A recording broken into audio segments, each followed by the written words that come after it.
Hey, Daddy, this is the man of the champions, Bill Fonzie Alfonso, giving a shout out to Something else. something else, Daddy. This is Nickel Matan, Great Warrior Wolf, and you are listening to Something Else. I'm Tony Cini, and you're listening to Something Else. Hey everybody, it's Rich Palladino, the voice of New England, and you are listening to Something Else with Arya.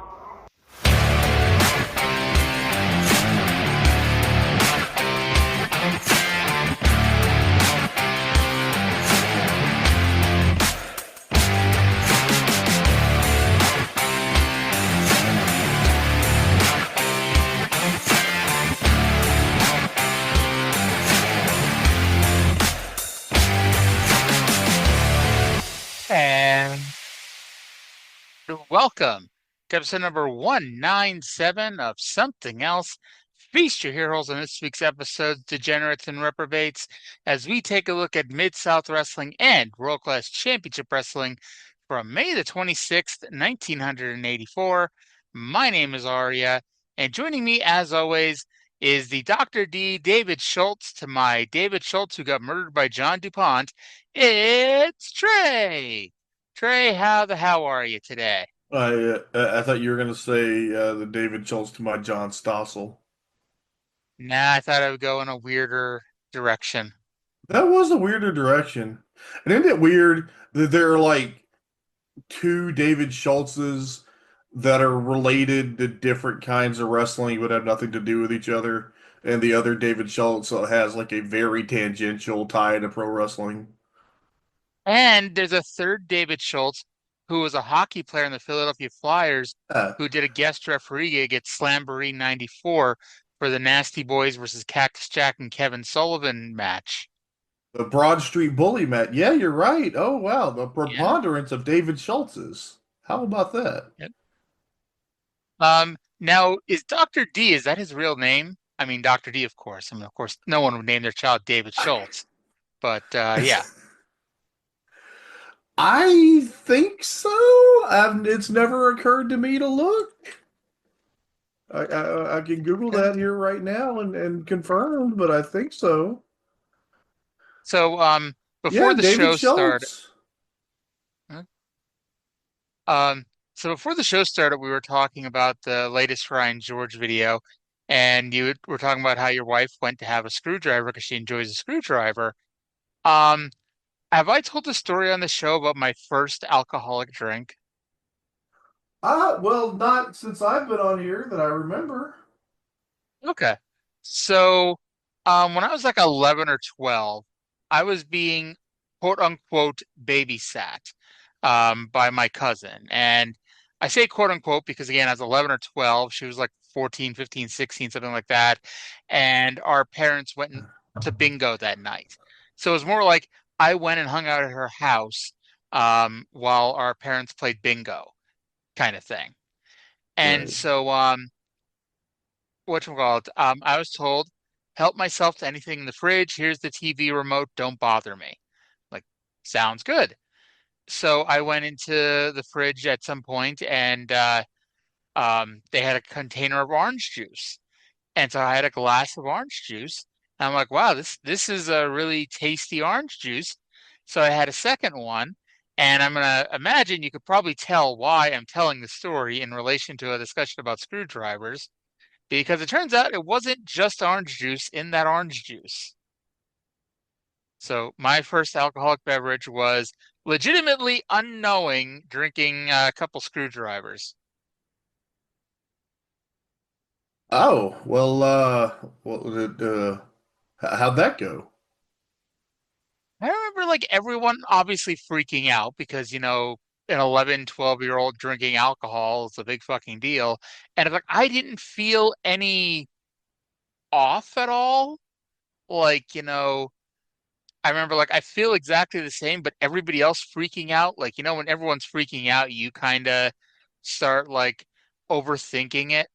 You know, it's like, oh boy, how do I feel right now? And I mean, it's probably one of those things. But yeah, everything went, from what I recall, you know, nothing was wrong or anything. Yeah, well, oh, All's well that ends well, I guess. Look, I have further information about the real name of the best David Schultz. Well, that makes an argument over what's considered the best David Schultz, but I'm assuming you're Dr. referring to D. Dr. D. Dr. Okay. D. Okay, what I have in my hand here. So David Schultz was trained by Herb Welch, who Herb Welch would be the uncle or great uncle of Robert and Ron Fuller. Great uncle, I think, because Herb was Roy's brother, I think. Oh, Anyway, okay. what I have in my hand here is Herb Welch's How to Become a Champion, which is, his training manual, I guess, demonstrating different holds. And so the foreword the says by Dr. D. David Schultz, Schultz, which is, the one that you think of, right? The spelling you think Mm-hmm. of. But I assume that it was Dr. D who had this manual and published it. Because what I have here on page 2, the copyright is for David Schultz, Schults.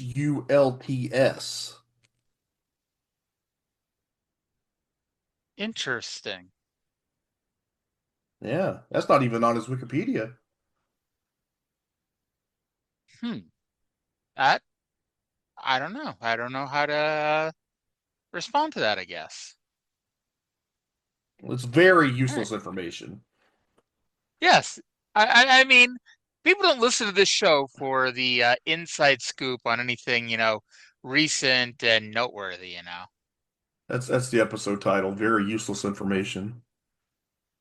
That could be a choice because I got one we'll talk about later. Okay, okay. And we'll decide. Very useless Well, information. we have a hard out today, right? So we better get into it. Yes, because I'm recording this show and then I'm doing 2 fucking TNA shows tonight with Cindy, including episode 200 of this podcast. Oh, that is brutal. What we need to like do a extra something else or one less something else like that. Do next week's episode just so like episode 200 is not me talking about TNA and not like good TNA either. We're talking about TNA 2003, which spoiler alert is not good. But Okay, but it's like the numbered UFCs, right? Like it doesn't include the Smoky Mountain Review and the spot shows. correct. If you include the Smoky Mountain shows, let's see here, that's what, because we're at 105, and this was what, 197. So that's 302, and then we've done like half a dozen spot shows. I did like 7 or 8 bonus shows before you became a thing. So in theory, I've done about 315 podcasts, and that's not even including all the Angry Mark shows I do, with the ECW shows. And so I mean we're at about 315 shows produced, hosted, yada yada yada by me, EE. Um, but yeah, it's Well, our Thursday show is basically the UFC Fight Night 609. But it doesn't count as the numbered UFC shows. UFC on versus 12. I was at I don't know if it's a good thing this got renamed or not, because I mean it's a tremendously bad name. I was at the show originally called UFC on FS11. Uh, that's horrible. Yes. All right. So let's go to the intro of our Mid-South show with Boyd Pierce. And hey, there's somebody with him who looks really familiar. We just haven't seen him on the show in a while, it feels like. Hello, everybody, and welcome to this week's edition of Mid-South Wrestling Television Network. I'm your host, Boyd Pierce. A lot of exciting action, but one match I want to tell you about, one that'll warrant you watching it all the way, because it's the Mid-South Tag Team title versus $50,000, no time limit, no disqualification. There you see the check for $50,000, $50,000. It'll be the Rock and Roll Express, Ricky Morton and Robert Gibson, the champions, versus Jim Cornette's Midnight Express of Dennis Condrey and Bobby Eaton. And there's no better person to tell you about it than the president of Mid-South Sports, our guest commentator this week. I'll tell you, it's Cowboy Bill Watts. Bill, I know you have a lot of other things to tell him also. Well, it's one fall, no disqualification, and $50,000 is what it's all about. And this check is made out to Robert Gibson and Ricky Morton by Jim Cornette for $50,000. It'll be given to the referee and the titles, and if they don't beat them, Rock and Roll are $50,000 richer. Also, the great news is the Super Date at the Superdome. The entries are coming in, and it's really getting exciting. We appreciate everybody's participation. Keep them coming. You've got until June the 6th to keep those entries coming. Let's look at Super Date at Superdome. Yeah. And the sad thing is, we'll get to it in a minute. There's actual big news on this show. And the big news is not, hey, we're getting a lot of entries for the Super Date at the Superdome contest. They didn't even mention that there's a new North American champion yet, have they? Yeah, that's the big news. Yeah. And yeah, but that comes after the same fucking video we've already watched. What? I don't think I'm exaggerating when I say we've watched this thing at least 6 times already before this show. What's we it watched say? it I thought, four. Yeah. We watched it 4 times last week because we watched 2 episodes, and then I'm pretty sure it aired at least twice in the weeks before that. Yeah, I know it was at least 6 times after this show, if it wasn't already. Yeah. We're somewhere between, I'm going to say 7, because I know it aired at least once. So we're at least 7 times now. And entries are due June 6th. It's May 26th. So without having watched next week's show yet, I guarantee there's at least one more showing of that fucking video. I bet. I'm sure there is. Yeah.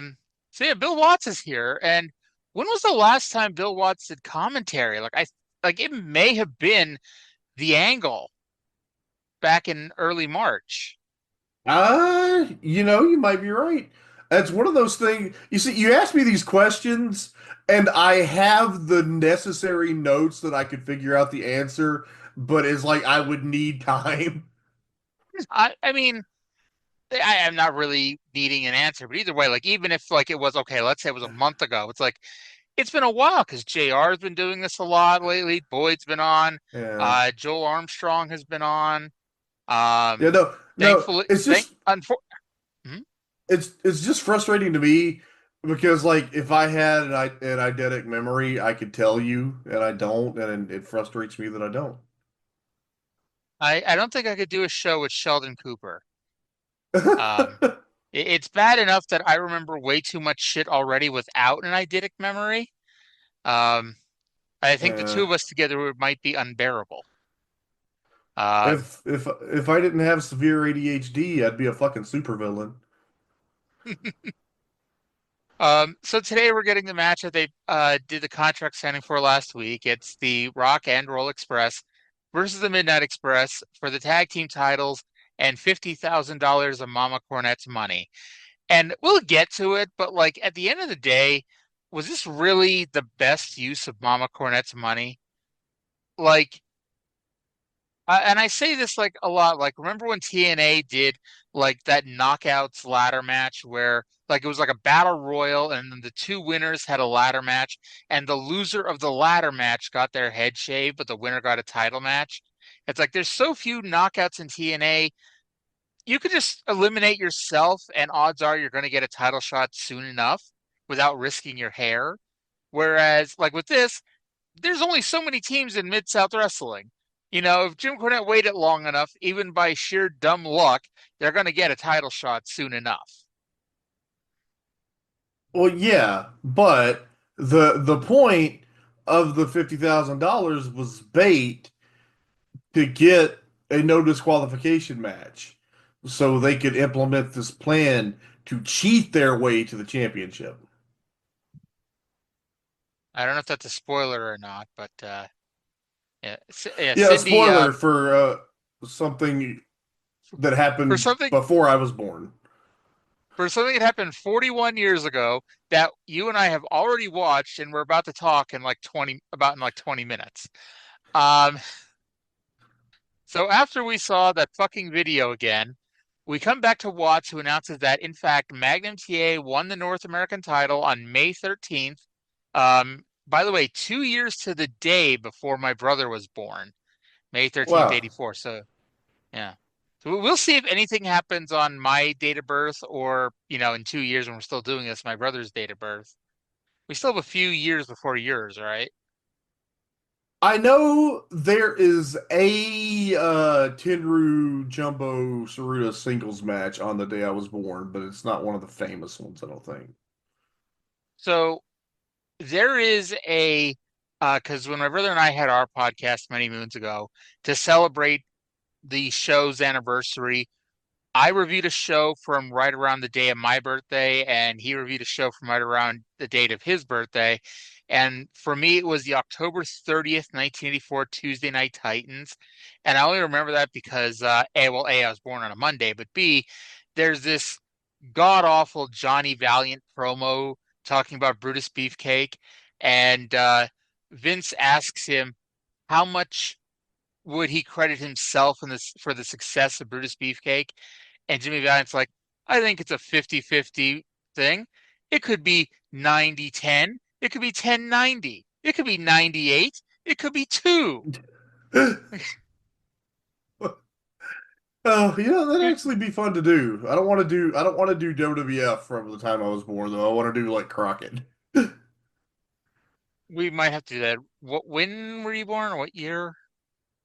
August 87. So that not that Uh, version of Mid-South either. oh yeah, because we'll be doing that then too, but that'll be Yeah. Crockett's UWF. So that is around the time because like they had like this weird thing where like they had a lot of like long-ish term champions that like, okay, we're trying to set up angles for Starrcade, so we need to do a whole bunch of title changes. Because like in a very brief amount of time, Luger beats Nikita for the US title after Nikita had been champion forever.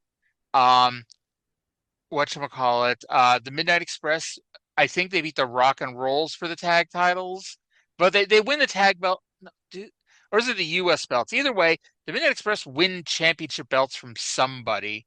No, no, no. Arn and Tully win the tag belts from the Rock and Roll Express because there's an angle with the Midnight Express. I think they attacked Ricky Morton before the match, and so Gibson had to defend the belts by himself or something. And then Garvin beat Flair for the world title. And it all happened like right in the same month or same couple of weeks where it's like, okay, we're setting up Starrcade like really, really quickly. Oh, and Nikita, after losing the US title, won the TV title because he has the TV title unification match with Terry Taylor at Starrcade. So it was like they kept Yeah. changing belts like that quickly I just to get some angles for Starrcade. I was 25 days old when Garvin beat Flair for the world title. And I know we're taking this off in another universe here. I was 8 days old when the infamous election where Ronald Reagan blitzed Walter Mondale happened. Yeah. And it's like You Mondale know, won one state. it's not, I mean, I'm sure it's very common, but it is kind of cool that on the day I was born, the WWF champion was Hulk Hogan and the NWA champion was Ric Flair. The same for me. Mind you, I think a lot It- of people who were born in the 80s could say that. yes, but it's just like, it's just right, right? Yeah, you know? Um, so like I said, Magnum won the North American title. So we go to the finish of the match. Ref got bumped, and I was impressed by Mr. Wrestling sportsmanship when he runs into the ring to wake up referee Carl Fergie and assist him in resuming his job. Just ignore the fact that during the few seconds that Carl Fergie was down, Mr. Wrestling took Magnum TA outside the ring and posted him. Just ignore that. I If note that Watts keeps calling the now former champion Mr. Wrestling 2, but that's the other guy, Bill. And then 2 did get involved in the finish. 1 collided with 2 on the apron, and TA won with the schoolboy.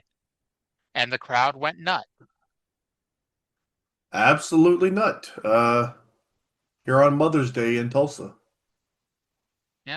And I Watts was bet. like, when he was doing commentary, and I know like Mother's Day is still important, but like the way Watts was like telling stories, like, oh, these guys, they don't get days off for the holidays. They go and they wrestle every day and on holidays and yada yada yada. And it's like, okay, I could see if like this was, oh, on Christmas was this match and Watts is doing this, note, but it's like Mother's Day, it's like, okay, it's important, but like nobody is feeling bad because Magnum TA sacrificed Mother's Day to wrestle in Tulsa.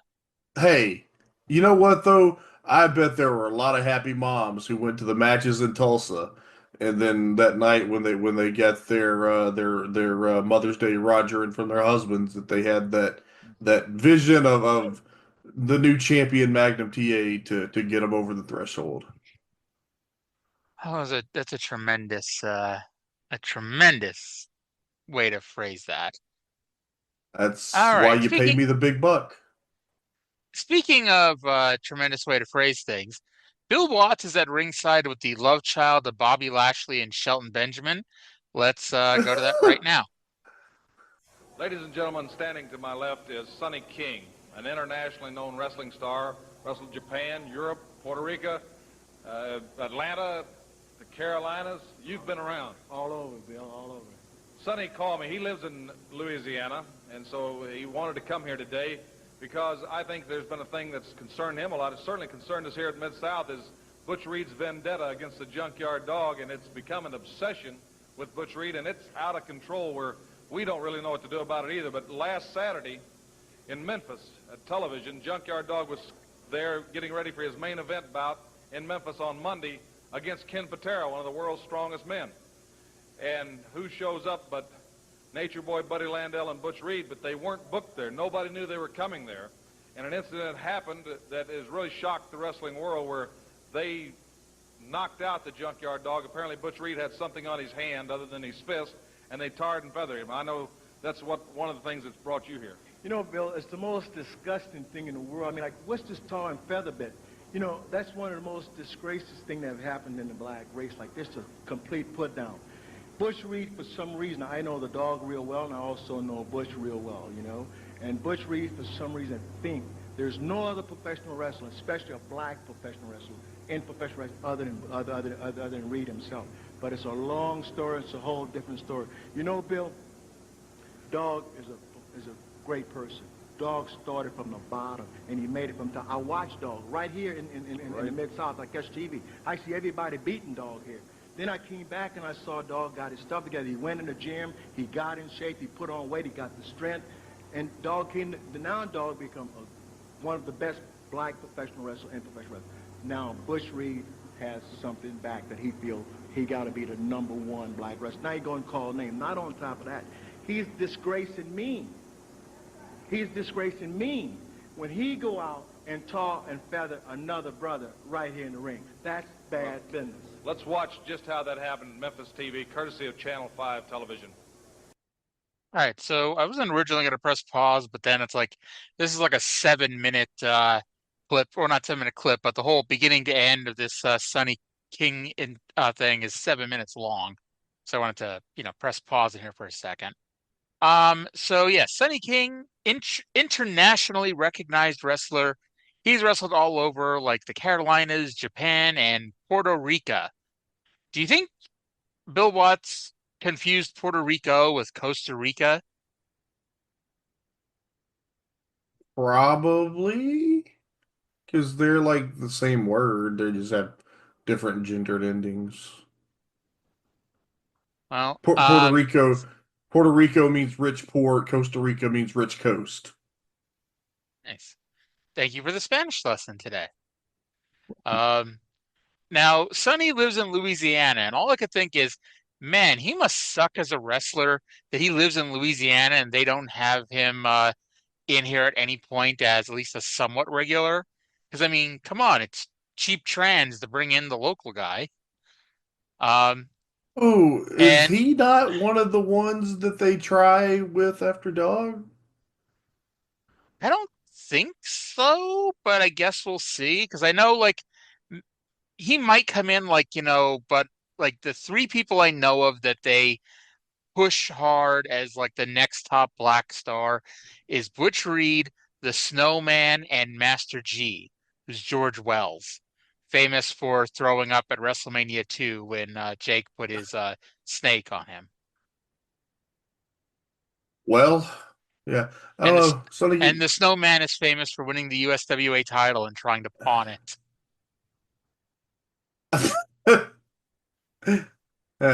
Tremendous. Um, so here's where it's like I had to do a little bit of digging, and hey, I know about random shit in regards to legal issues, but they mentioned that JYD was scheduled to wrestle Ken Patera, uh, last week in Memphis, and so Dog was on the TV show to promote it, and I'm like, well, when did Don why am I keep saying Don Morocco? Because I wrote Don Morocco like 5 times in here, and I had to keep deleting it because it's not Don Morocco. Sorry, Don Morocco, if you're listening to this. I don't know why you wouldn't be. But anyway, JYD was going to wrestle Ken Patera, and like I'm like, oh, I know Ken Patera gets arrested in '84 for lodging a boulder through the McDonald's window, even though it was like a small rock. But I mean, hey, it's wrestling. You got to exaggerate. And so he heaves a boulder through the McDonald's window, and I'm like, well, doesn't that happen on like July of '84? It already happened. It was on like April 6th or April 5th. So it's like, I don't know. I mean, I'm assuming Patera was able to pay bond and yeah. So the incident had happened. yeah. Yeah, if it had happened in April, they hadn't gone to court and everything yet. He's out on bail. Yeah, I figure he doesn't they don't have the trial till the summer of '85. But I was like, I mean, I'm guessing this is, well, it's not really proof, but they're using his name anyway, uh, at this point. So it's probably he got out on bond and is awaiting trial. And it's like, it's kind of amazing that, because it happened in Wisconsin. So in theory, he's got to go back to Wisconsin to, go for the trial.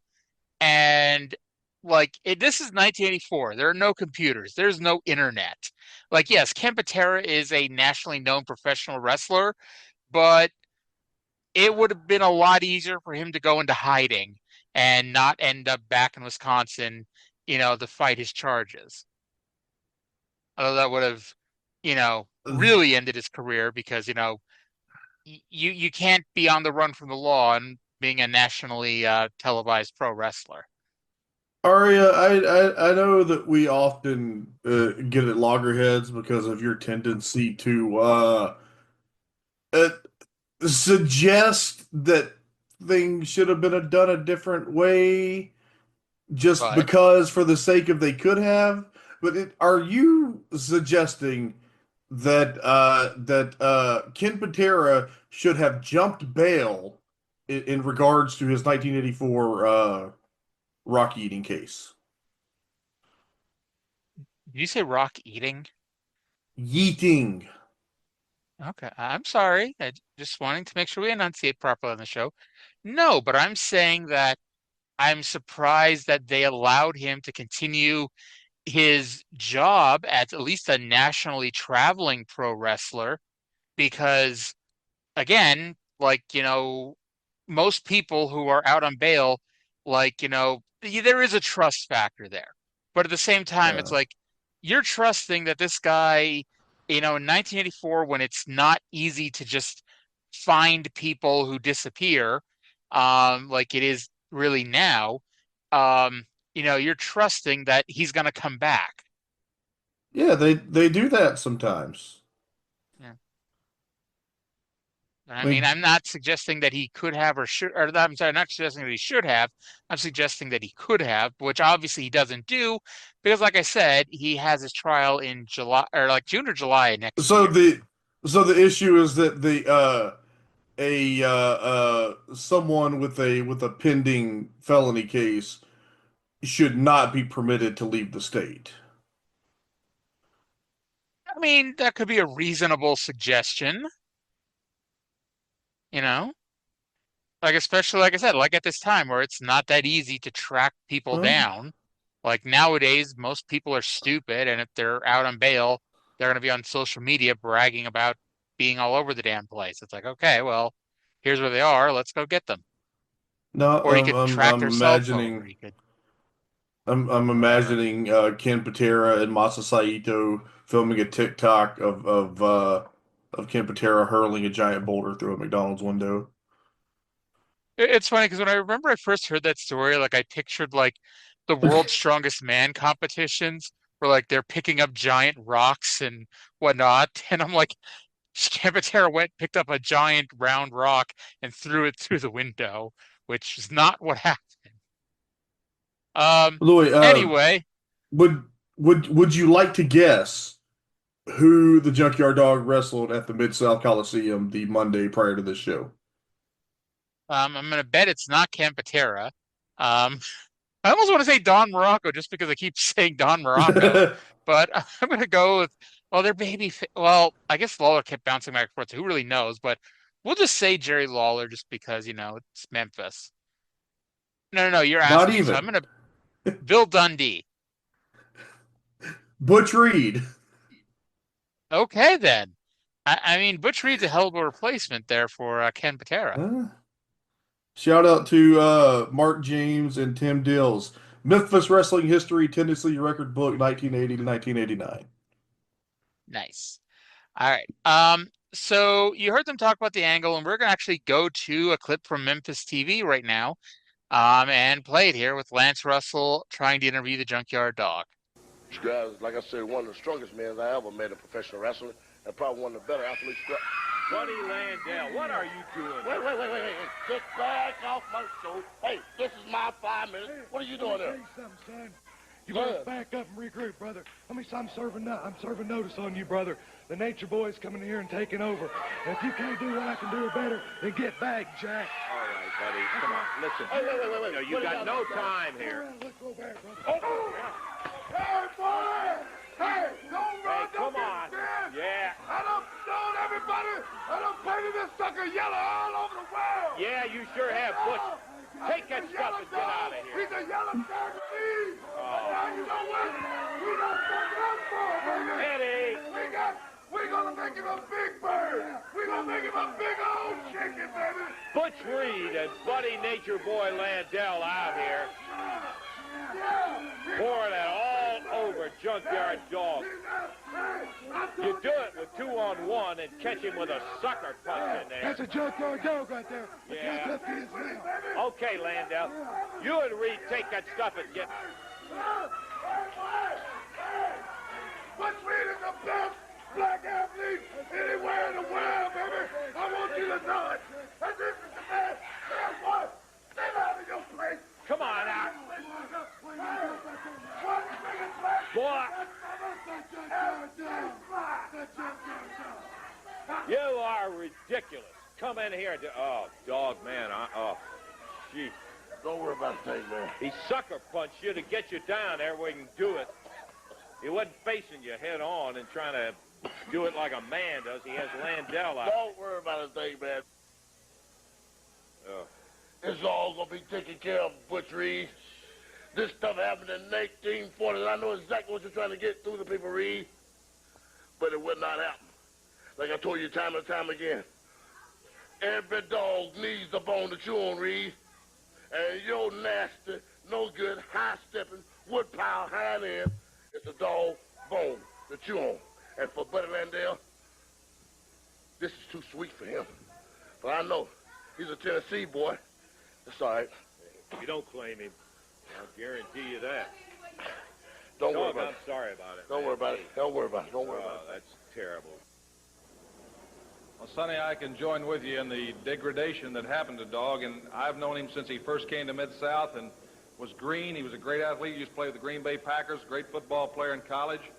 But he got beat 60-something straight times here, and he went out and learned. What gives Butch Reed the right to do something like this? What give him the right? Why does he think he have the answers to all of the questions? Why does he think he's got to be number one in the whole world? There's enough room in professional wrestling for everybody, and there's ways of doing it. Well, it almost reminds me of Cassius Clay and And Frazier. Yeah, I know. It's a good thing for to come down. I think a one-on-one contact, a man against a man, Bill, I think this is great. This is good for it. If you get out there, you knock each other's head off, then do it. But when you get all of these different things, come and get these. See, what Bush does is come out here and run his mouth bad. Then he goes up and give his little sign, and he got his backup people. Look, let me say this simple. I was born and raised in McCall, Louisiana, southern Louisiana. Go on the plantation down there and ask the people right now, the same people still live there when I was born there. I was born there. There's a thing about the people and the state of Louisiana. You either love us or you hate us, because that's the way we feel about it, Bill. Well, I agree with you. I think, like I say, Hey, wait a minute. now just a minute. Wait a minute. You'll have your time later. Wait a minute.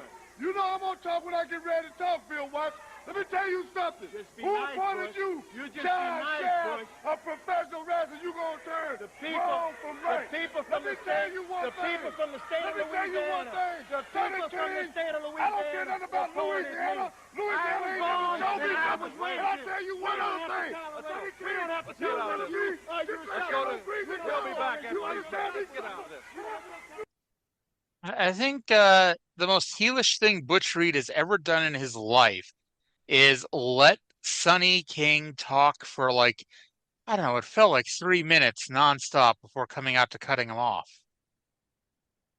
Did he say that he was born on a plantation? And I still don't know the point of what he was saying. The same people who were on the plantation when he was growing up are still on the plantation today. Yeah, what does that have to do with anything? What does that have to do with Butch Reed and Junkyard Dog? I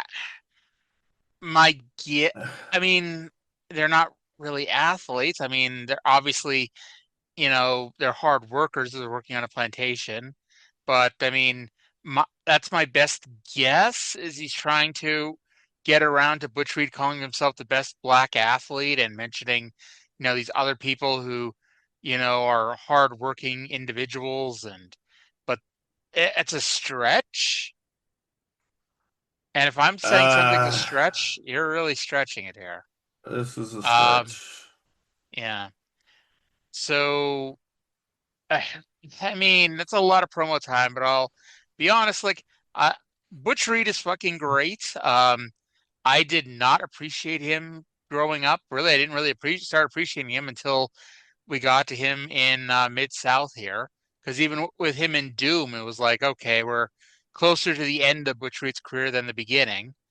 So it's like the WWF run was what I was most familiar with him for.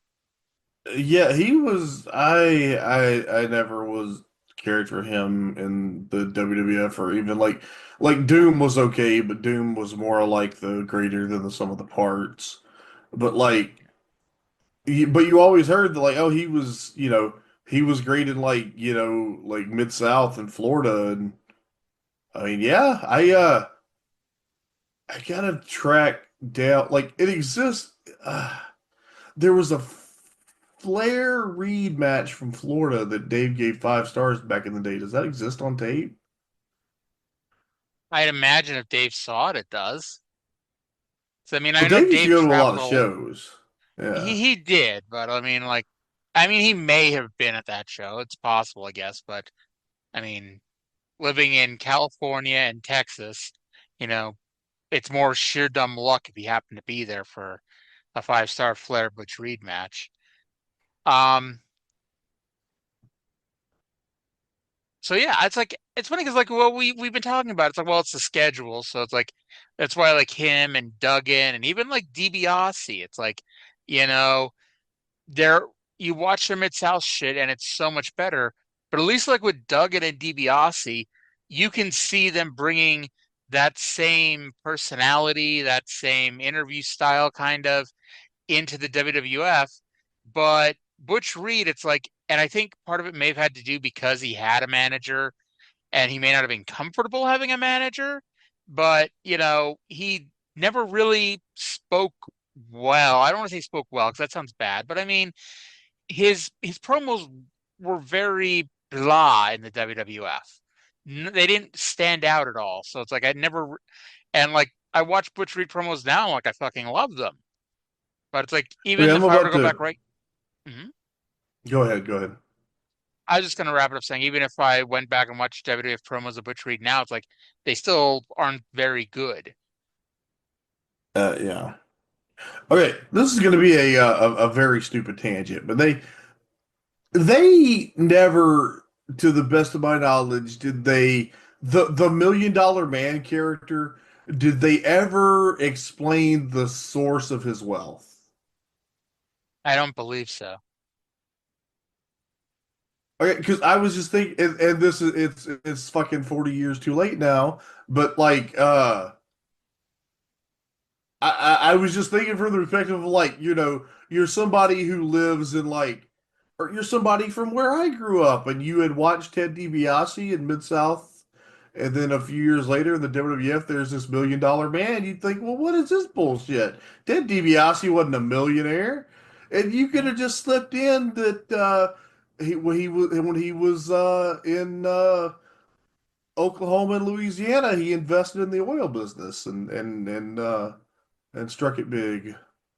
That would have also, I mean, I don't know if they would have had to mention Mid-South or whatever, or even imply it, but it's like that would have also been too close for Vince to have to acknowledge that other wrestling existed. I And really this was think you just especially at could the, say that he invested in oil wells in Oklahoma. You don't have to mention anything other than that. that's kind of a wink, wink, nudge, nudge to people who Yeah, know.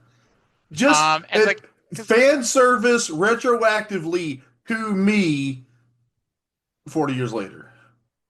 yeah, it's kind of like, when Bobby Roode suddenly became, Mr. Wall Street in TNA. It's like, I think the story was like his grandmother died or something and gave him a bunch of money. It's like, and that's Yes. how that happened. So it's like, at least there was like as throwaway a line as it was, at least, they came up with some reason. Uh, so when I was a kid, I don't know why, like, again, you're a kid, so you take things very literally sometimes. But when they called him the $1 Million Man, I assumed that meant he had exactly $1 million. No more, no less. Exactly $1 million. And if he spent any money, he immediately got the same amount back so he could have exactly $1 million. I just like that's great. I understand that completely as little kid logic, but then I'm just trying to imagine how that would work. I mean, honestly, you could look at it like, there was a story, and I mean, I'm assuming this is true because no one's ever, said otherwise. But Jay Leno famously never spent any of his Tonight Show checks. That he would live off the money he made off of doing comedy show gigs. And so I guess Huh. in some way it might be similar to where, oh, Ted DiBiase has his $1 million in the bank, but he lives off of his wrestling checks. So what did he just not cash the checks or deposit I them, or don't, was he just oh no, cashing them and sitting on them? So he just he has would like a just big cash, fucking he would cash them hey, and sit on them. that's probably a good way to plan for long-term wealth management. It also tells you like how much money he was making off of comedy club gigs. Because I mean, he's huge with, buying cars and, restoring cars. Or it's like, and that shit's not cheap. Yeah, that's a rich Um, guy hobby. yeah. Now now keep in mind, like I don't know if this is, true or not. He could be like, okay, I'm not spending my NBC money, but the interest off of it, Yeah, and because that's you know I it's never gonna happen, but obviously you have a plan in your mind for some like if you hit a fucking multi-billion-dollar lottery jackpocket, yeah. what the fuck did I say? You kind of have an idea of what you would do to You just have a contingency plan. Yeah. I have definitely got my list of people I'm taking care of for that No. never happening day where I hit the lottery big. But yeah. I hope I'm on the I was actually, list. oh, definitely. Definitely. I will hire you to do nothing but watch old Who, wrestling for 40 hours a week. Um, whoever strikes it rich will hire the other to watch wrestling. Sounds good. I also have a promise from CVJ if he ever hits it rich that I'm going to be hired permanently. Um, and actually, I told well, I didn't tell Jay because like th- there's a whole issue that I don't want to get into on the show, but there's some money issues going on right now, and I was reading like those random stories you see show up on Facebook of people getting revenge on assholes. And one of them, I don't even remember the whole story, but one of them was a couple who, when they moved in, they realized that they were dinks. They had a double income and no kids.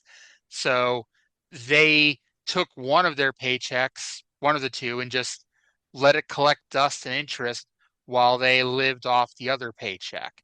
And I'm like, man, if you could make that work, that's not a bad deal. Because I mean, obviously we both live separately off of our own paychecks.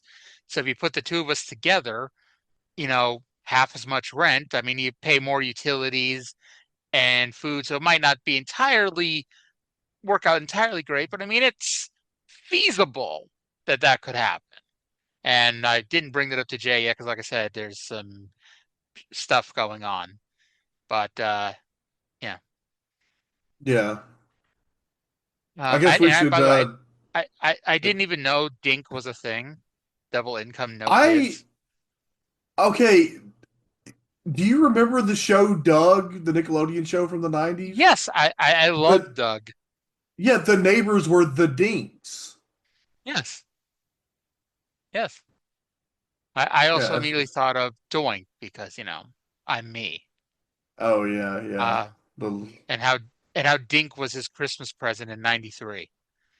Those actually no, because I was about to say that he got Dink the same year Todd Pettengill got Stephanie Wiand, so that was a weird WWF Christmas. But Todd Pettengill got Stephanie Wiand the next year, which is a weird sentence to say. Um, Can we talk about the Mid South Tag Team titles now? you don't want to talk about Todd Pettengill getting Stephanie I don't Wiand for want to. I Christmas? don't want to talk about Todd Pettengill. Nothing against Todd Pettengill. All right, well, let's go to the intro of the tag team title match.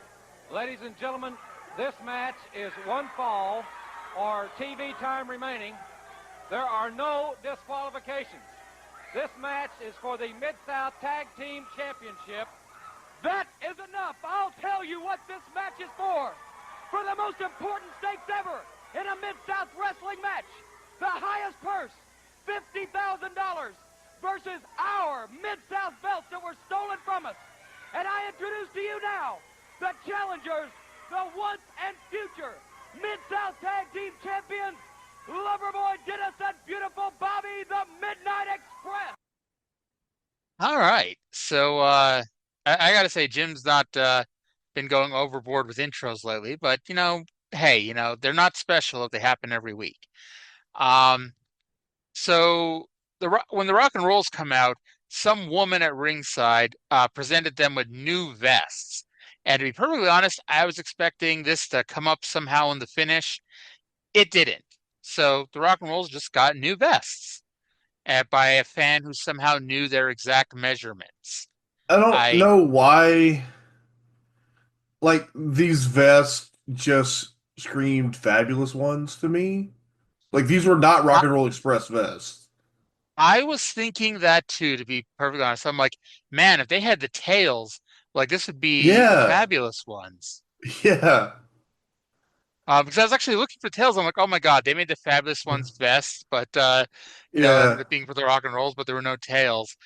Um, I did yeah. laugh because Ricky and Robert, good baby faces that they are, they take the vest and they put them on just so they could get in the ring and take them right back off. Hey, you know what? You gotta You got to take care of the lady fans. Exactly. You got to service them in every way possible. By all evidence, Ricky and Robert always did their part. Yes. So Carl Fergie came to ringside to steal Jim Cornette's tennis racket because somehow in this no disqualification match, Grizzly Smith did not allow Jim Cornette to have his tennis racket, which is the worst thing Grizzly Smith has ever done. Okay. Was that a ruling by Grizzly Smith, or was that Carl Fergie, the man, saying, "God damn it, I am gonna go take that tennis racket away from that little shit and make sure this is a fair fight"? I think it's possible that Carl Fergie went into business for himself, but I mean, didn't they say Grizzly Smith sent Carl Fergie to do it? I did not hear that, so I am going to choose to believe with all of my heart that this was just what Carl Fergie felt like the right thing to do was. Carl Fergie shot on Jim Cornette and Midnight Express here. Um, so early on, Ricky heaved Eaton over the top rope, which was not a disqualification. So since the Midnight Express were asking for a timeout, Director Oral Link went to commercial. I'm like, that was nice of Director Oral Link to, you know what? I know we don't do timeouts in wrestling, but let's give it a shot here. Let's reset a little bit and go to commercial for good old the Midnight Express here. Okay, so this was not the modern AEW match that drives me crazy because they're all the same, where every match is shine, cut off, commercial, heat during the commercial, then start the comeback as soon as they come back from commercial. So I just had to pretend during the heat that I was watching the Triller feed. Um, so I mean, it's funny that I'm the one that just thinks about it, or not defending them. That's pro wrestling, and it's been that way for a while. I don't want to just get you under the bus there. It's Okay, it. here's the thing. Last episode, whenever it was, I made the point that I thought promoters like Watts sometimes did things just to kind of convey the message that this is a real situation and there's an element of randomness and friction to it. And that, okay, I understand that there are patterns, but you have to deviate from the pattern enough that the pattern, it just shouldn't be every fucking match. Agreed. Agreed. And I thought about this, and I think I was thinking about this during TNA, even though it was during the Jarrett Raven AJ match. So three-way matches, triple threats, and honestly any kind of multi-man match, it's become such a I don't want to say a scripted match. I mean it is, but I mean three ways have become so repetitive where it's like, okay, everyone knows how to work a three-way, and there was something so delightfully simple about like those original three ways where like how do you work a three-way singles match kind of thing where it's like, and I'm not going to say they were better, but like you watch a three-way from 1998, it is in no universe a three-way from even 2005. It's so it's like it's kind of like that where it's like now it's like a three-ways just become okay. We know what to do. We know what spots to do. Then we get to the finish and everyone hits everyone's finish on everyone. And then the last person to do it wins. Yeah, yeah, But you're right. There wasn't a pattern yet, and now there's a fucking pattern. And there's the thing where it's never it's a revolving door singles match. That's why, look, okay, the two, I will argue that the two greatest three-way matches ever are Samoa Joe, Christopher Daniels, AJ Styles at Unbreakable, and Will Ospreay, Konosuke Takeshita, and Ricochet from whatever that pay-per-view was, Full Gear last year. And if you watch those matches, the reason that they are incredible is that they are three-way matches. They are actually like paced and worked and designed to make the use of the fact that you have three guys and you're not just doing a revolving door of singles matches as a crutch to get around the fact that you have to figure out how to do something with three guys. So, as much as I would love to say that I was at such an amazing match, that AEW three-way was at Wrestle Dream. Okay, yeah. So back to the match, back from commercial, because that was our commercial break here during this commercial break here. The heat, shockingly enough, was gone on Morton, and Gibson, shockingly enough, got the hot tag. Corny pulled on the top rope, and Gibson tumbled to the floor. And at this point, a lot of shit is happening, and it's a lot of, everyone's moving and working in, I'm losing my train of thought here. Everyone is working in tandem and it's all going off well. But if I were to sit here and tell you every single thing that happened, we'd be here for 5 minutes. But Cornette pulls down the top rope on Gibson like he did a few weeks ago. And however, this time Gibson posted Eaton, which busted him open. Dennis Condrey got to the top rope, and the referee. Now, I was thinking about this because, watching all these early 90s at WCW and WF pay-per-views, I've watched a lot of El Gigante / Giant Gonzalez, and I was always not laughing because, the poor guy, what's he going to do? But the way he ran across the ring was like so stiff and so like, oh my God, have you ever ran before in your life? I know you're a basketball player, but Jesus Christ.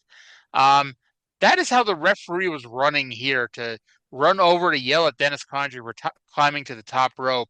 He was like high stepping over, and it was like, have you ever ran in your life, referee? It was very important. Yes.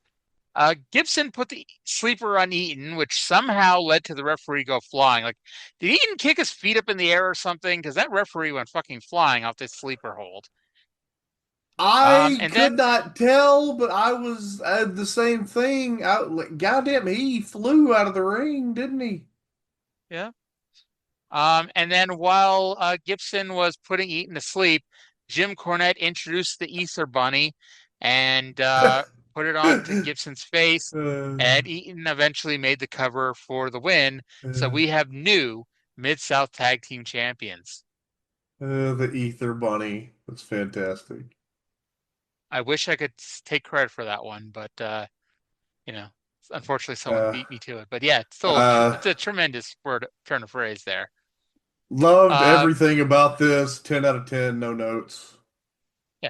I mean, they've obviously had better matches in their life, but you're not going to get too many better TV matches, especially in 1984, than this right here, except whenever the next time they have a match on TV is.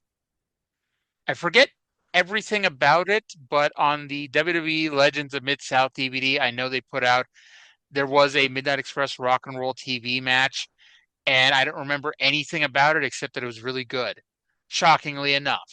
So we've either already seen it or we will see it, I guess. There is a lost art, and it may even I don't know, you can say that the way it is today is better to where we have this, and I love these fucking epic crescendo big match finishing sequences, but it's like, we used to have fucking finishes.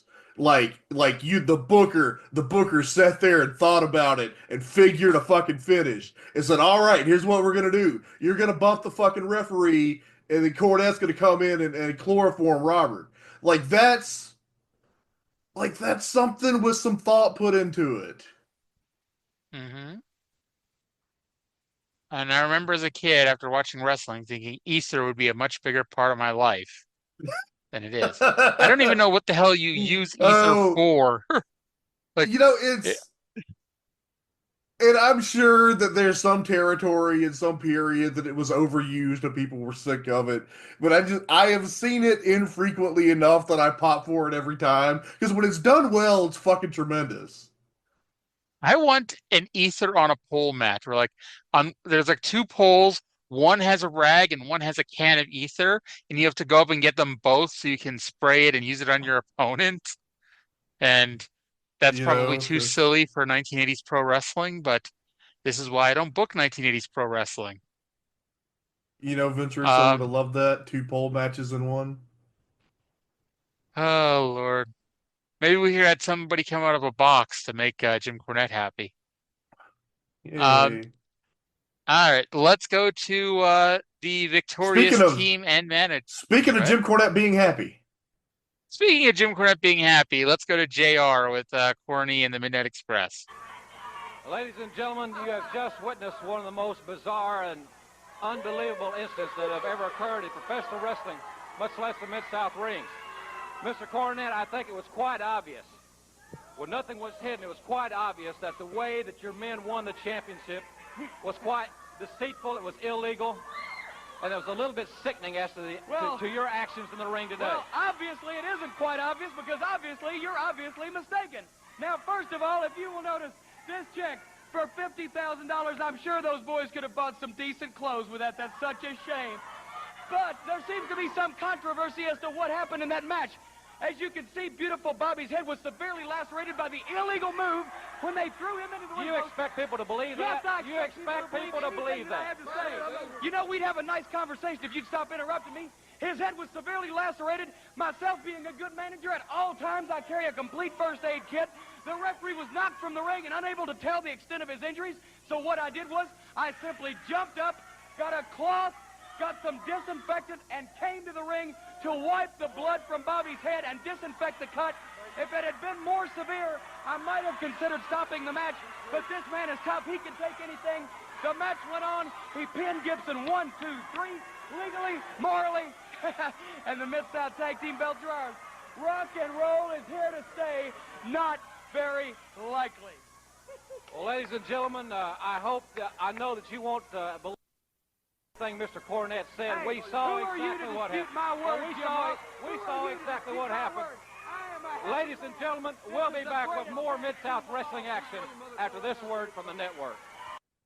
All I wrote about this promo was Jim Cornette is very happy. I just want to shout out Mr. Cornette because I needed to pee really bad, and like several minutes ago, I was looking ahead to see when there would be time, and there's a Jim Cornette promo. All thank God. I Oh, but I yeah.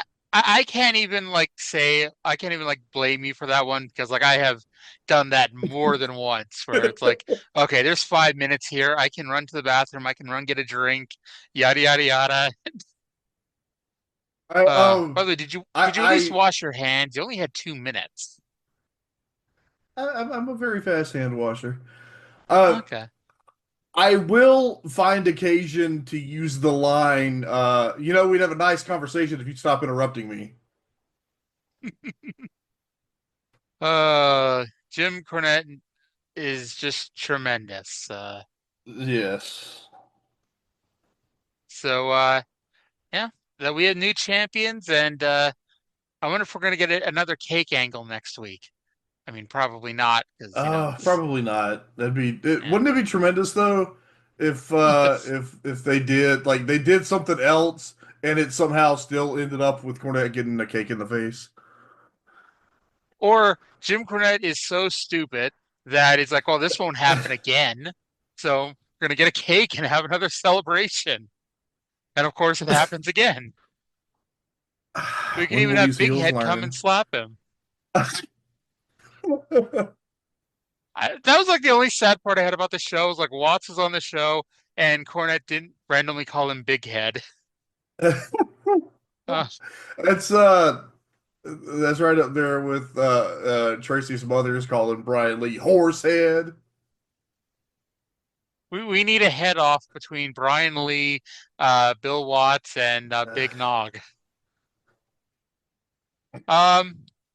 So from here we go to our standby match because yeah, we are 34 minutes into the show after what, a couple promos and one match. Yeah. You know. Yeah. So we go to our only other match in this show. It is Nature Boy Buddy Landel versus our new favorite name in wrestling, Mark Ragen. And I'm like, this is not a good draw for the second appearance of Mark Ragen going head up with the crafty veteran. That's funny. I didn't even realize that there were only 2 matches on the show, as you pointed out just then. But yeah, and this one went all of 46 seconds. Yes, I believe that Buddy Landel could hear Bill Watts' commentary because Bill Watts says that Mark Ragen gets off on Michael Jackson. And literally, as soon as he says this, Buddy Landel gets upset and heaves Mark Ragen over the top rope for the disqualification. And yes, every time this man is going to be on the show, I will keep referring to him as Mark Ragen with that voice. And we'll be sad when Mark Ragen is no longer on this show. So Sonny King ran down for the save, but Butch came down for immoral support. However, Sonny made his own comeback. Mark Ragen got in the ring to stand next to Sonny after Sonny had already run off the heels. Yes, right? Fucking Sonny had made his own comeback, and then Ragen got up and acted like he had anything to do with this. He was there for moral support. Yeah, it was the best part, honestly. Yeah. Oh, Lord. But by the way, I know you're not a fake sports fan, but you know, I've been a basketball fan for fucking ever, and we're getting to the end of the Eastern Conference Finals in the NBA, and whenever this ends, it's the last broadcast of the NBA on Turner Sports, which has been going on since like 2 weeks before I was born in 1984. Because next year, due to all these stupid rights bullshit, you know, they're moving to like Amazon, ESPN, and somewhere else. I can't remember. Maybe NBC, but either way, it's like this is the last game or 2 games of the NBA on Turner Sports, and it's just going to be really fucking weird next year. Just going to say that. You know, I don't really have much desire to watch sports, but part of me like just wants to embrace the aesthetic of like the local sports teams. Mm-hmm. Hey, you live in Houston. You got several. You got the Astros, the Rockets, the Texans, and you don't have a hockey team. I think you're close to Dallas. You could be a Dallas Stars fan. Yeah, it seems like, and I find baseball the least interesting, but I find the Astros the most interesting. I don't know why that is. Maybe it's because it's orange and blue. Because they cheated to win the title a few years ago. So Watts informs us that Robert Gibson is still foggy from the ether compound. And I'm like, is that where Dave Schultz got diddly-urdered? The ether compound? But by the way, that is what I wrote down as the name of the show, the ether compound. Okay, that's pretty good. At that point, I was begging for some ether because they showed that fucking video again. They sure did. They sure did. Then we get what I think, and I guess maybe this ends up being nothing, but what I think is a really interesting promo with Jim Ross and Mr. Wrestling 2. And let's go to that now, and I'll tell you why I found it interesting in 1 minute and 40 seconds if you need to go to the bathroom again. Ladies and gentlemen, we're here at ringside, and next week on Mid-South Wrestling, you'll be privileged to see the North American Championship match between the current champion, Magnum TA, and this man, Mr. Wrestling 2. And Mr. Wrestling, there are a couple of things that I want to address at this time. Primarily, the last time a protege of Mr. Wrestling was named the #1 contender for the North American title, it caused quite a turmoil. Do you anticipate any problems along that line next week? Well, let me say this, Jim Ross. I don't think there's going to be any controversy at all. Mr. Wrestling has nothing to say about this at all. He got beat by his former protege, Terry Allen, who's got the belt now. I don't see any problem at all. We're going to take care of this Terry Allen next week. We're going to come back here, and I'm going to beat him 1, 2, 3. I'm going to be wearing that belt. That's where it's going to be. Well, you know, Mr. Wrestling is a very competitive individual. He was a fine athlete and a great competitor. I know that he also would like to have a championship match at some point in time. Well, like I said, he doesn't have anything to say about it, Jim Ross. This is a young man's sport. We're young lions here now. We're coming out. You can just look at me and tell how bad I am, how good I am, how tough I am. Everybody can see that. The promoters see it. That's why I'm getting the chance to come out and wrestle against TA, and I'm going to beat him next week. Well, ladies and gentlemen, Mr. Wrestling 2 will go against Magnum TA next week. And, of course, if you said you know your coach better than anyone, and we'll know exactly what will happen next week. Now let's go back to the desk and Cowboy Bill Watts. Okay. So first, I thought it was a really interesting thing for JR to bring up that the last time Mr. Wrestling's protege was named the #1 contender, Mr. Wrestling threw a fit and eventually turned heel because of it. That is interesting. So maybe I'm just reading too much into this, but the way Mr. Wrestling 2 was saying that Mr. Wrestling has nothing to say about this and, all this, I'm like,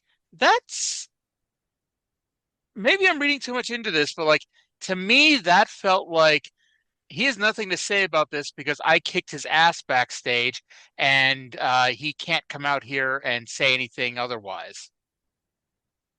Well, I hadn't thought of it in those terms, but that's certainly a possibility. Yeah. And again, like, it's Hercules, he's still green, so it's very possible I'm reading way too much into this. But we know, and we knew this before Trae spoiled the entire Superdome card for us, we know Mr. Wrestling was turning back babyface soon enough. So that could be the angle that gets us there.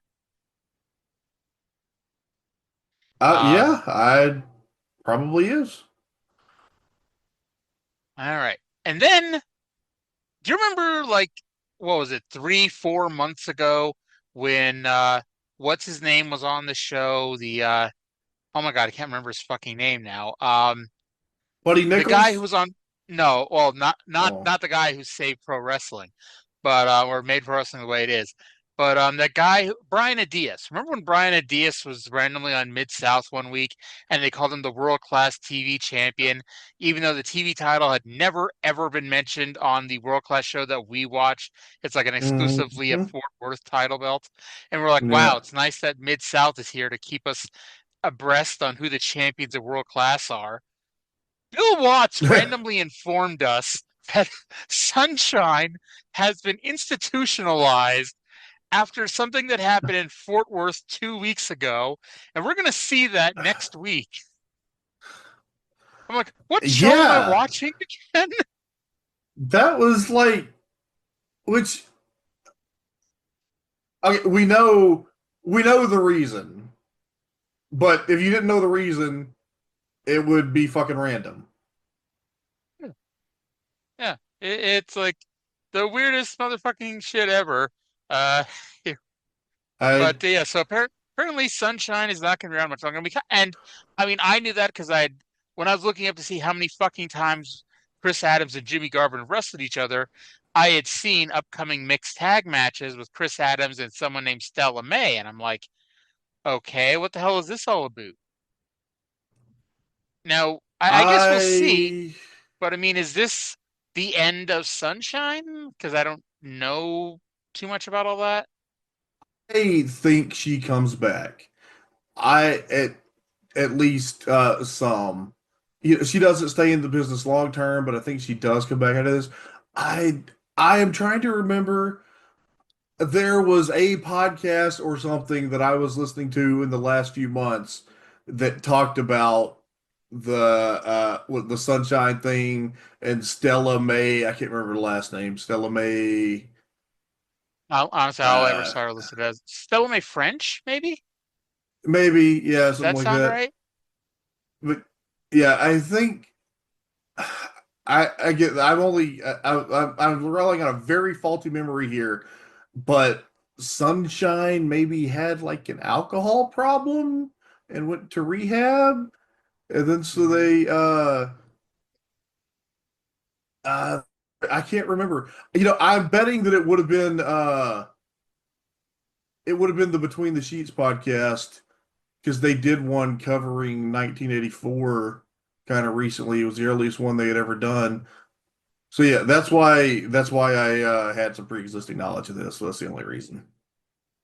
And according to Google, it was Stella Mae French. Yeah, Uh, yeah. but I'm trying to look here, and the best I'm seeing is a Q&A on a website called dougmaynard.com from April of 2020. Have you ever heard of Stella Mae French? Thoughts? And basically covering the angle that we're going to talk about in World Class soon enough.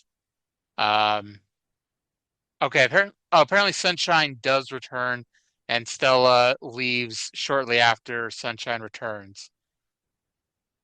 Yeah. And this person said, think of an older female Steve Austin. So that could be an interesting Sounds thing to fucking watch. tremendous. Yes. So what a perfect segue into World Class, Wait. which, by the way, at no point during this World Class show will they tell us about Sunshine going into a mental institution, which seems like that would be pretty big fucking news. Okay, one more thing I have to bring up. So we know that Stella Mae French is teaming with one Chris Adams, and we know that a few years from this, Chris Adams is going to train one Steve Austin. So was Steve Austin watching World Class Television and drawing inspiration for the future Stone Cold character from Stella Mae French? We may find out something. I was gonna say, you said one Stella Mae French. How many Stella Mae Frenches are there? I would say the same about Steve Austin, but there are more than one Steve Austins. There's a word for what I just did grammatically, and I don't know it, so let's just move on. I do that all the time too. So, and believe me, I call myself out on it. Anyway, let's go to the intro. And unfortunately, Bill Mercer is, I don't know, nursing a bad hangover this week because we get drunk Mark Lawrence at his drunken drunkiness this week. Let's go to DML, the intro of the show.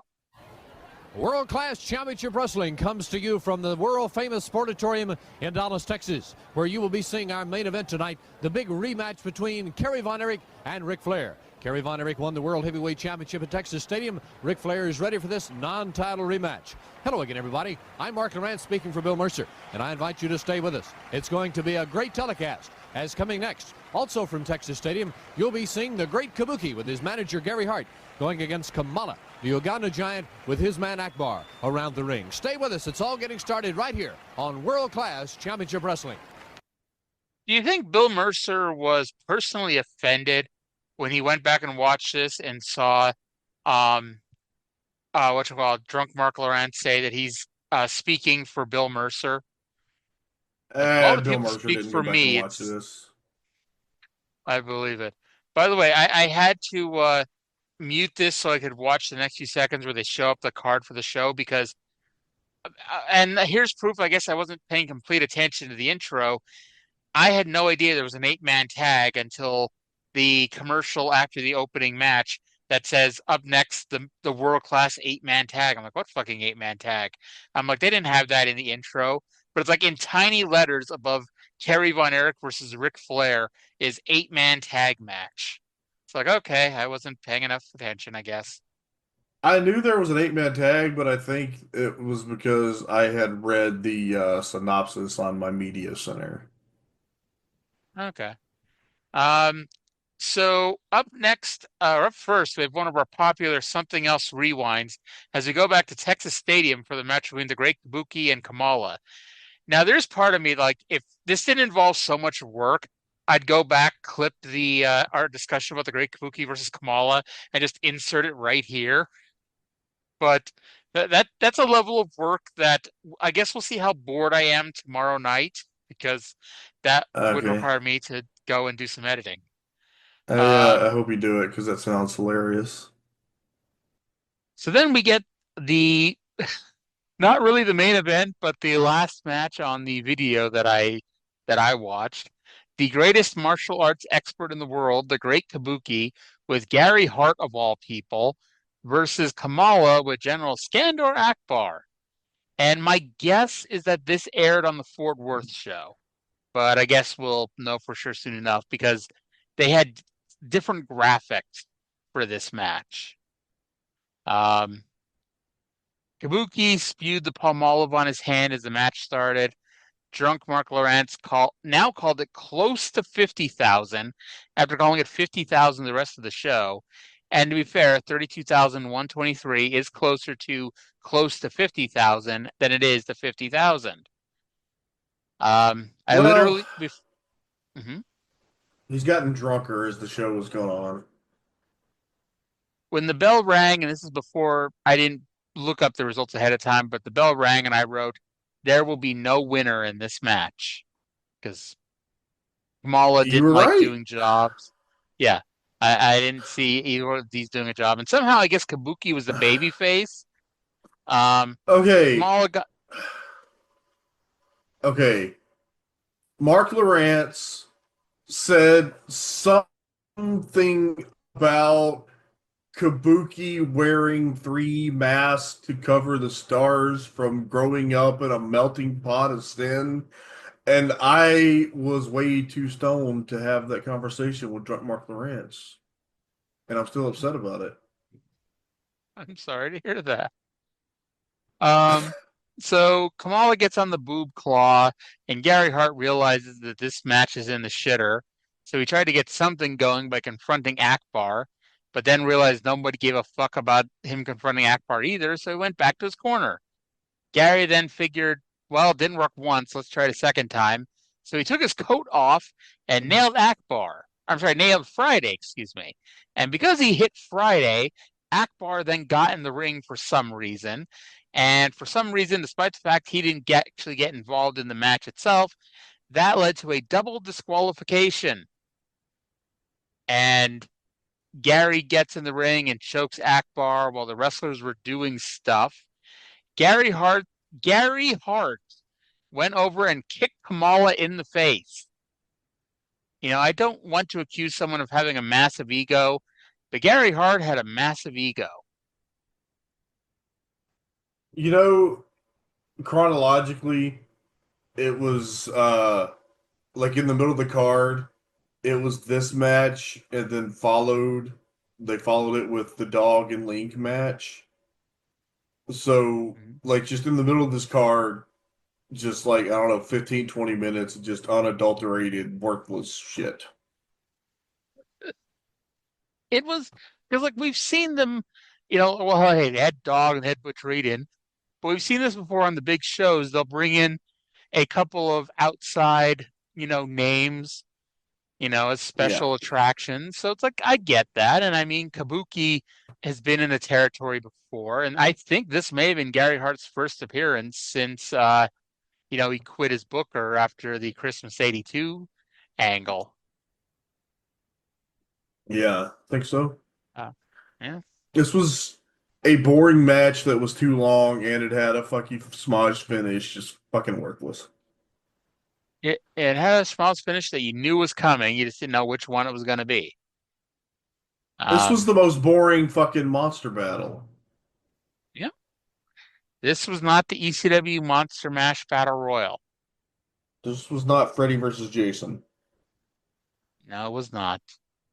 Not even the Memphis version of Freddy versus Jason. Oh, you know, I bet fucking the Memphis Freddy Krueger against like the weren't they what did they ever do that in like IWA Japan? They were both like they had somebody doing Jason the Terrible at the same time that Doug Gilbert was doing Freddy Krueger. I mean, I expect because you're our pure wrestling expert, you would know that. I'm gonna have to look into that. Anytime you bring up Eddie Gilbert and Doug Gilbert and Freddy Krueger, I think about poor Freddie Gilbert, who disappeared one week on ECW and was never seen again. Was kidnapped by Michael Jackson. Yep. Poor Freddie Gilbert. Yeah, that, and remember the time he got spanked by Stan Hansen? So after that, we go to Kelly Kiniski versus Jules Strongbow. Ralph Pulley is the ring announcer and did not sing the national anthem. So does it really count as him doing the ring announcing if he doesn't sing the national anthem? I'll be honest. He's still so uncomfortable being there. I think and he is uncomfortable, but something about him, I'm like, I think he has promise in doing this. I think he could have been a pretty decent wrestling announcer, with more experience. I don't think he gets it because I don't know who does the ring announcing once Mercer leaves and DML takes over on play-by-play, but that's not for 2 years. So I guess we'll see. And then I was because again, I missed the 8-man tag. So to me, there were 3 matches: Kamala versus Kabuki, which we just saw, this match, and the main event. So I'm assuming 10-minute draw. Just it's the Mid-South opener. It's the World Class opener. It's going to be a 10-minute draw. And so I was not expecting a finish, especially as quick as it happened, where Strongbow won with what DML called the Indian belt lock. He then corrected himself and it was the Indian death lock. But I'm like, honestly, I kind of like Indian belt lock. I don't know why. It doesn't really make much sense, but Indian belt lock. I'm gonna think about that one. Okay, I have to be woke Trey here for just a second. Drunk Mark Lawrence claimed that Jules Strongbow was Cherokee. He's not. He is Oneida. And that's the equivalent of saying that a Kenyan is Nigerian or a Russian is an Italian. And by the time I finished typing that, the match was over.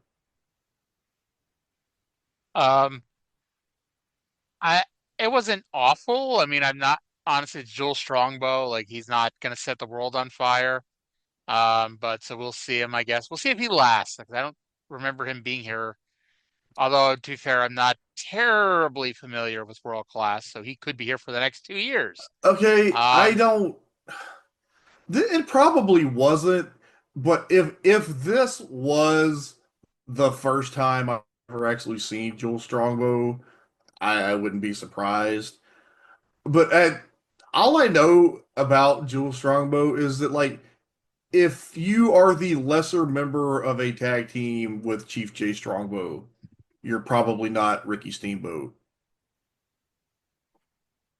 In the interest of fairness, Chief J Strongbow, while nothing he's ever done would hold up today, he was certainly an over person, back in his day.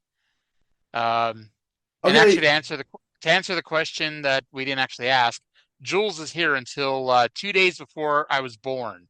He's going to be here till October 27th.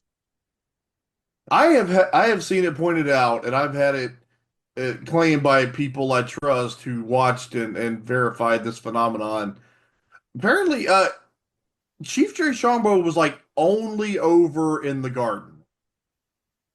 Well, I mean, that's all you have to be to be considered something to that. Yeah.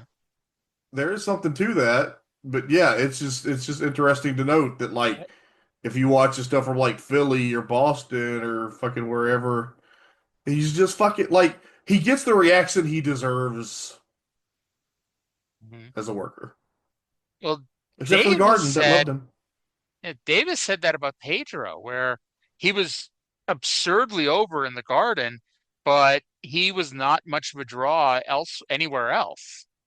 And that's a lot of the reason why Vince Sr., didn't I think he had the belt for 3 years, which is still a goddamn long time.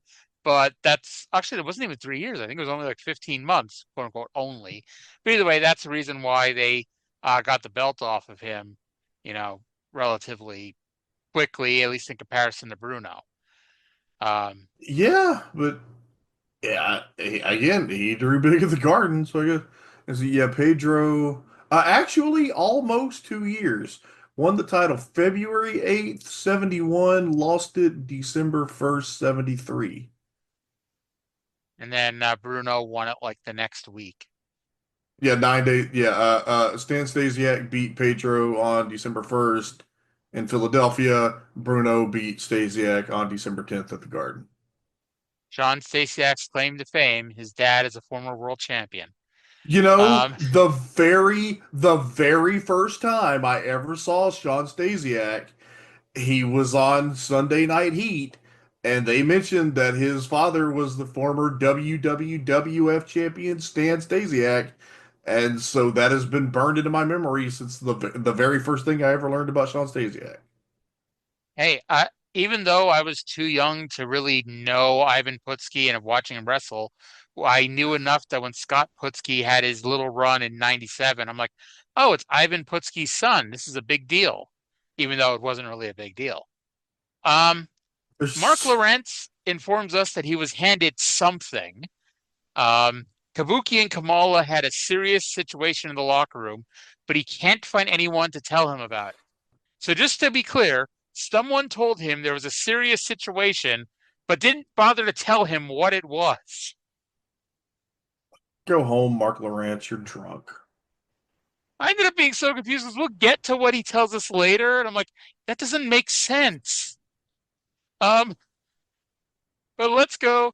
After commercial, Lawrence confronts General Skandor Akbar on the way to the ring for the 8-man tag. Here on the way to the ring, can you tell us some details about this altercation? I've been telling you people for months now that everybody has a price on their head.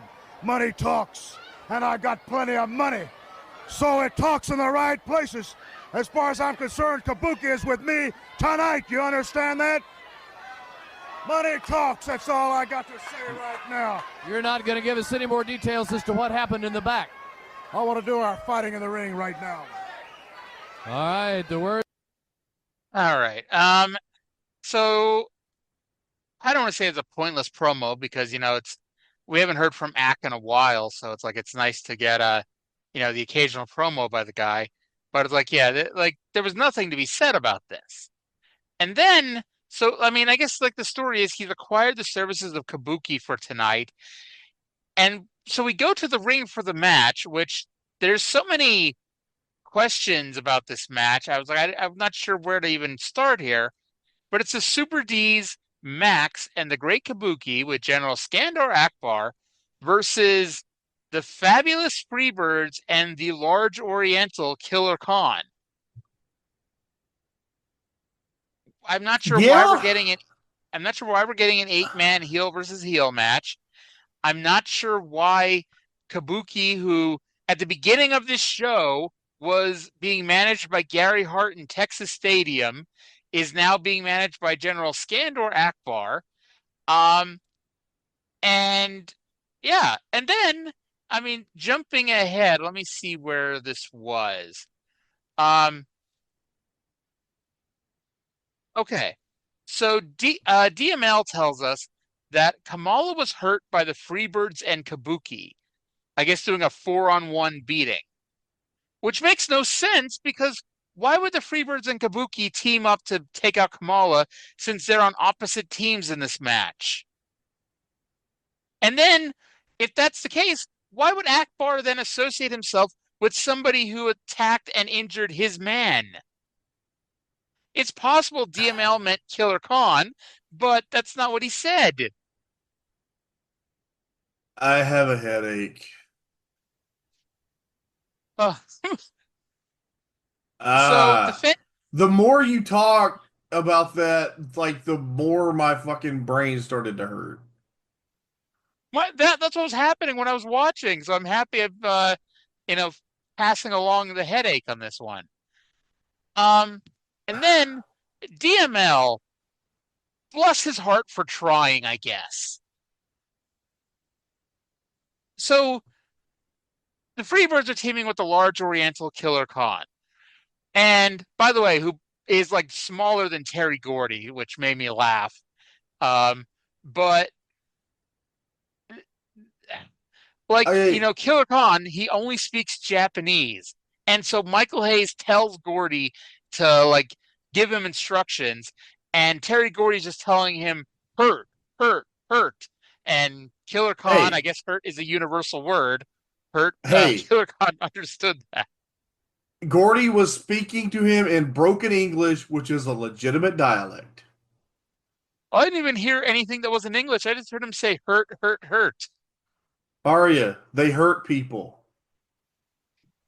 They're not the Hurt Syndicate. Hey, so and then, look, we've already alluded to the very confusing fact that the Freebirds are still Hills feuding with the Von Erichs, but also they're baby faces feuding with Devastation Incorporated. I don't even want to relitigate that. I don't even want to. Go ahead. I was going to say, DML even pointed out what we did last week or 2 weeks ago, that David Von Erich was not the David Von Erich. Wow, that really would have been off. Kevin Von Erich was not the legal Von Erich in Texas Stadium when that 6-man tag title changed hands. So, then again, DML is kind of going into business for himself. Case in point, when I don't know, I imagine Gordy tried to tell him a story to tell on air. I can't imagine DML went into business for himself with this one. But he tells us that an old man told Gordy the various things he could do with his thumb. He was insinuating that the old man taught him to do the Asiatic spike. But that's not what he said. He said an old man taught him things to do with his thumb, and that Killer Khan took him there. Okay, if we can just move past the very confusing booking and the terrible announcing, this match, for the time that it went, was on its way to being really good. Okay, Michael Hayes is out there playing face in peril, and it's fucking bizarre, but it's not bad. It just feels weird. But then fucking Terry Gordy is making a hot tag, and it's awesome. And then immediately after that, they did a fucking schmoz finish. Now, you told me to ignore the bad commentary. DML also said that Hayes is attacking anyone he can get a fist on. DML with the most homoerotic commentary we've ever had on this show. Even more than never mind. Well, Tim Horner didn't do commentary. He just did a really bad interview about having gay sex with Paul Orndorff.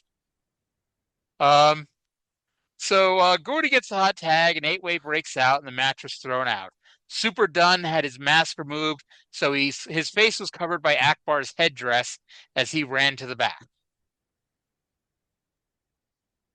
Yeah, okay. That was what happened. That was, yeah, other than it being fucking stupid, it was great.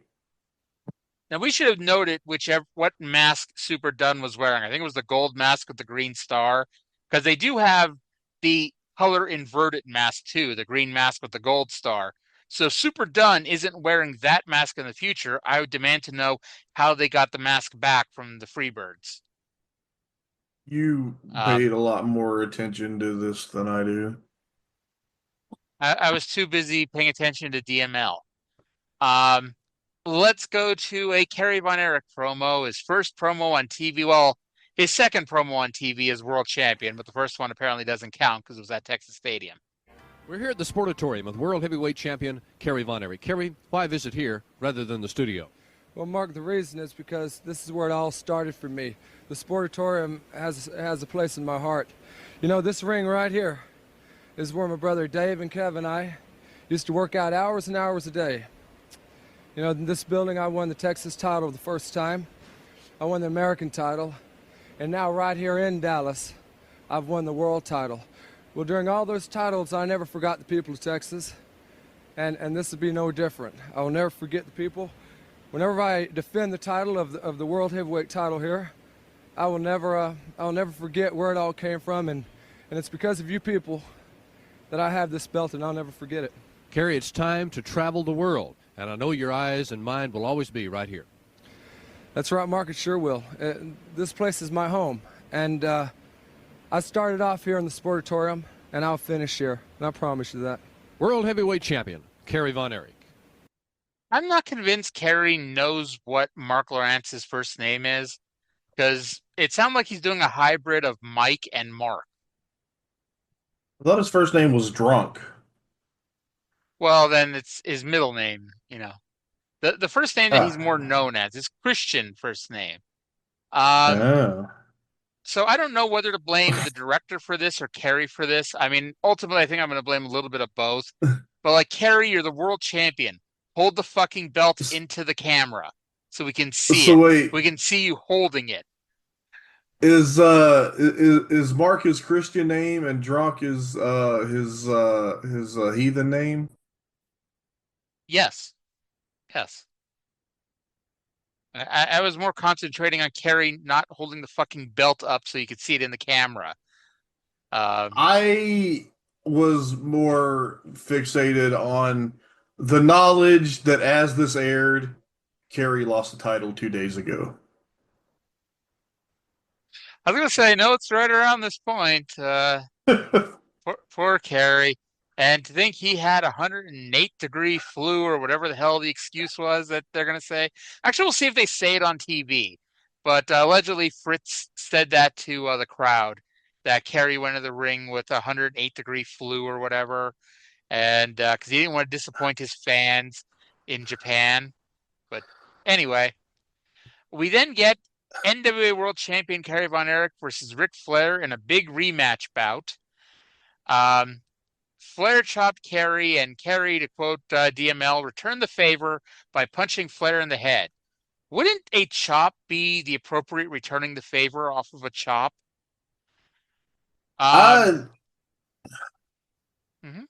There was a lot of mutual favors, and they were. This looked pretty snug. Yeah. At one point, I don't know if this was a fuck up. Somewhere in here is a fuck up regarding Kerry Von Erich, but I don't know which part of it is a fuck up. Flair runs off the ropes with a shoulder block, and Kerry bumps flat on his ass. Now, I'm not sure which part is a fuck up. Is that he bumped on his ass, or that he bumped at all? Was he supposed to like do the strongman shrug off the shoulder bump? Because he bumps on his ass and immediately jumps back to his feet. Could be either. Could be either. Yeah. So Kerry hit a running cross body for to quote Mark Lawrence, a could he, might he, no. But then he won with the crucifix. And I'll say, like, you know, obviously the Texas Stadium match was a lot more emotional. And I mean, it has 30-something thousand people in it. So it's like it's a much bigger deal. I say this was the better match. It was a lot, you know, in the confines of the Sportatorium, it was a hot match with a lot of, you know, near falls. And it's like, I think also because it was a non-title match, it was not a foregone conclusion Kerry was winning. So there's like that in my head. I'm like, okay, I don't remember this even being a match, but Flair might win here. But then I realized how stupid I am because we're in Dallas and Flair was not beating Kerry.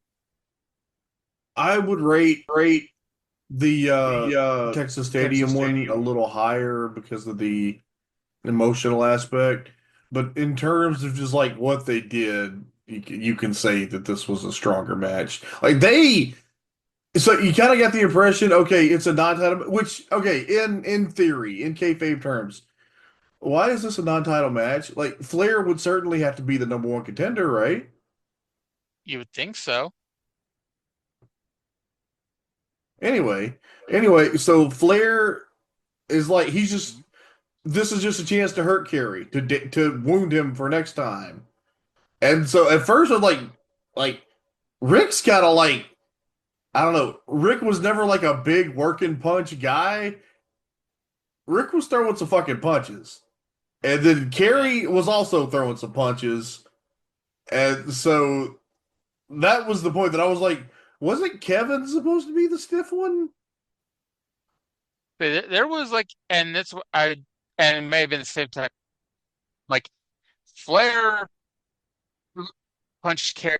Well, Kerry or like Flair is one of the greatest workers of all time. But like, man, that looked pretty snug there.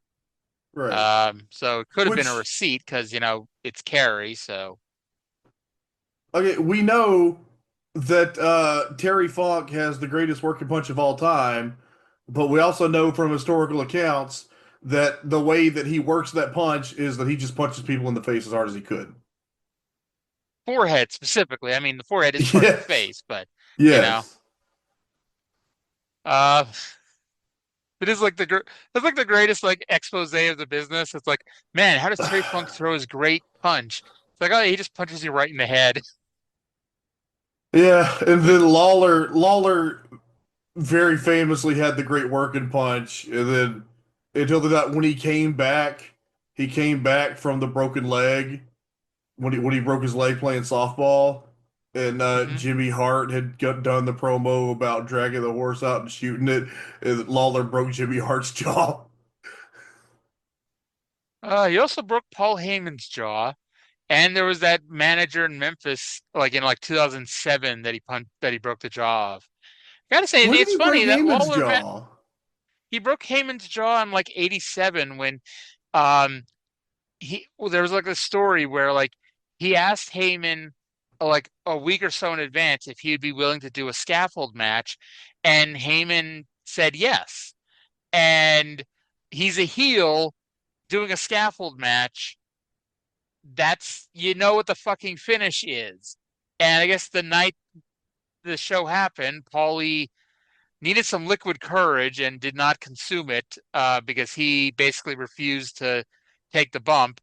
And I don't know if it was that night or like a future night, but Lawler broke his jaw. I did not know that story. Because Lawler actually talked about it on remember when WWE 24/7 used to do the Legends of Wrestling? He did like a round table with JR and some like legends. Yeah. JR, the King was on one of those, and it may have been about Lawler. I don't remember what it was really about, but like the JR basically said, it's been 20 years. Can you tell us, did you break his jaw on purpose? And Lawler's like, yeah, I did. I mean, respect. So Flair tried to attack Kerry after, but got sent packing after a discus punch.